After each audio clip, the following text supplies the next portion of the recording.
And respect. Now, what I want to do in the 100 points, this 100 tenets of business, is I don't want to talk too much about the fluffy bullshit that all the other millionaires talk about and teach, because what they're really doing is copping out.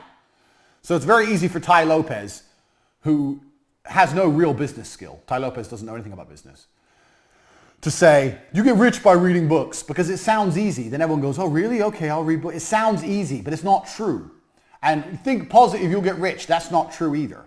But some things are true. Before he starts on, this is one of the things that you see in a lot of books. You see in a lot of self-help stuff. This is also, I think, the reason that Tate isn't a big fan of books. A lot of it is just fluff, or it's filler, or it's making you feel good bullshit.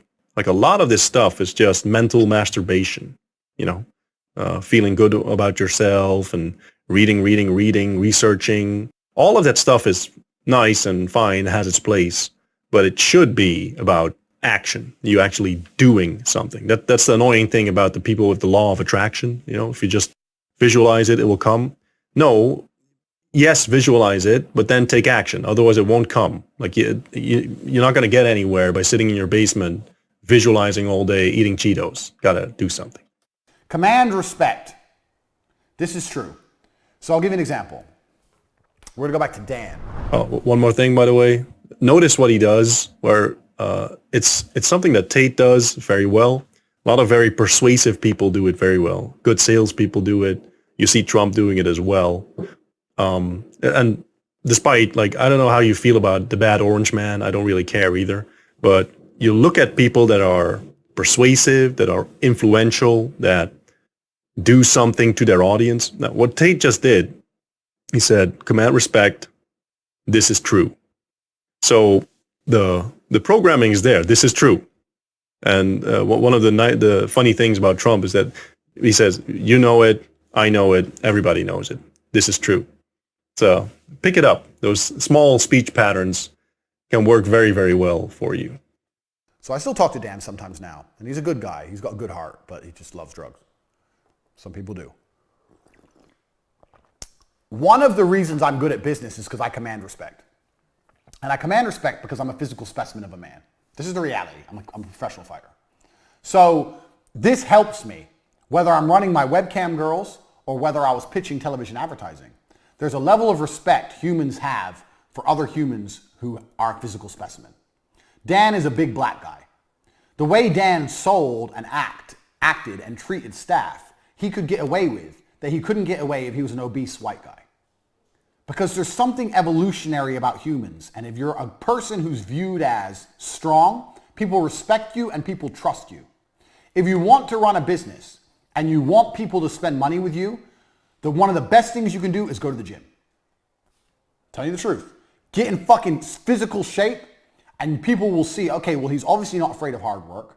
He's obviously disciplined. There's some things that are spoken without being spoken. There's a word for it that will come to me.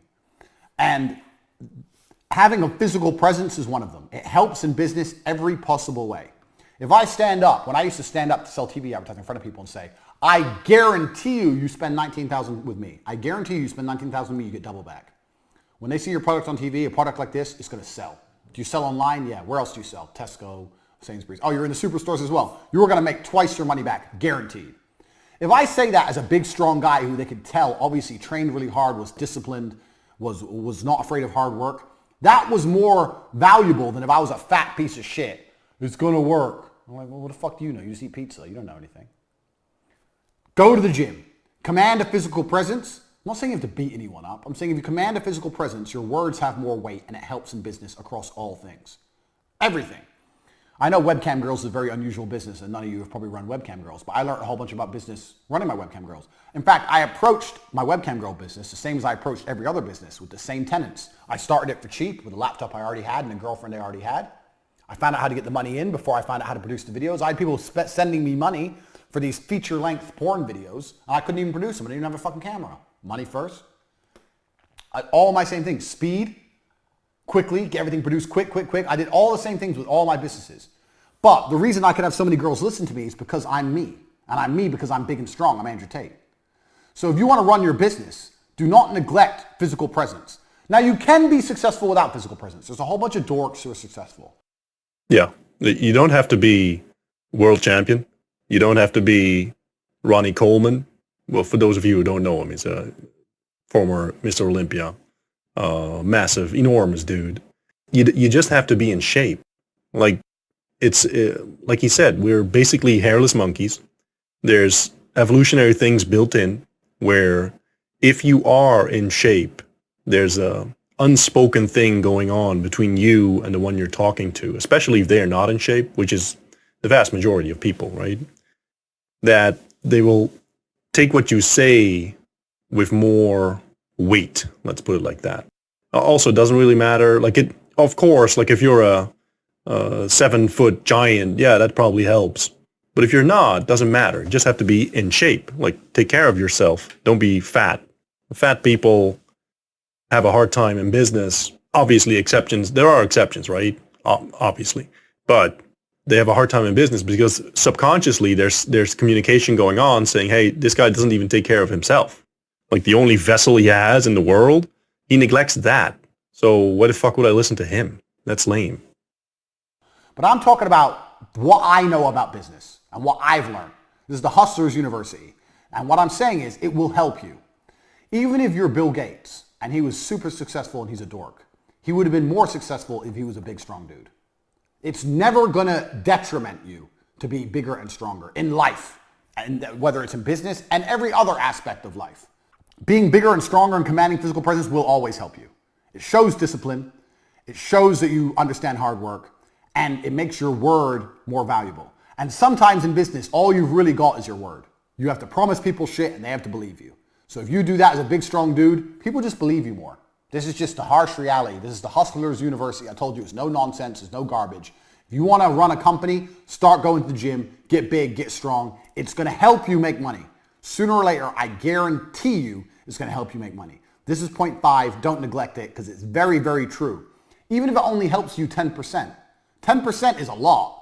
10% is the business. 10% is the difference between success and failure. 10% is the difference between a little bit of money and a lot of money. 10% is a huge difference. If you're selling, let's say you're selling $1 million of product and you got a 20% margin, that's 200K.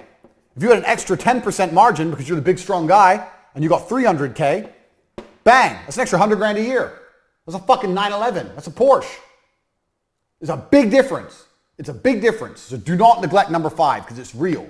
Check the guns. Would you, and here, let me prove the point. Would you have bought this course? You bought this course because I'm Andrew Tate. You trust me. You've obviously looked at me and you go, you know what? I've something about this guy. He knows something. I trust him.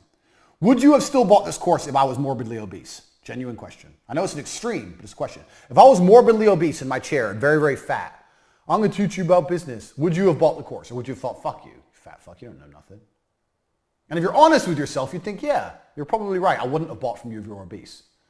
So that's the extremes. I'm a professional fighter, obese. These are extremes. But the extremes prove the point. The closer you are to in good physical condition, the more likely you are to be respected and the more likely you are to be able to say things and people believe you.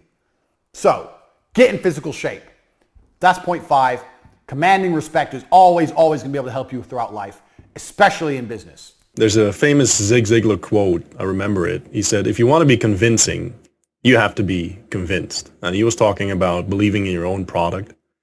But in selling, business in general, you're going to be convincing people of your ideas. You're going to be selling the dream. In order to be able to do that, they have to buy you first. They have to trust you first. They have to buy into whatever you're selling, whatever you're portraying. Your physical stature, the level of physical fitness, will 100% play into that. So, and this is something that's within your control. Like, you know, you can train, anyone can train, you can eat, you know what you should eat, what you shouldn't eat. If you have questions, just ask them in the rooms, it's all fine. But you need to train both in the gym and in business. Make sure that people will buy you first. And one small thing, maybe not so small, he did it again where in the beginning he said, this is true. And then in the speech itself, you hear him repeat his point quite often. This is also in selling, very powerful technique where you repeat whatever you say showing that you actually do believe it. It's coming from here. It's not coming from here. It's not coming from here. It's coming from here. You actually believe what you're saying. That's why you're repeating it. So train, build your body, and be more convincing.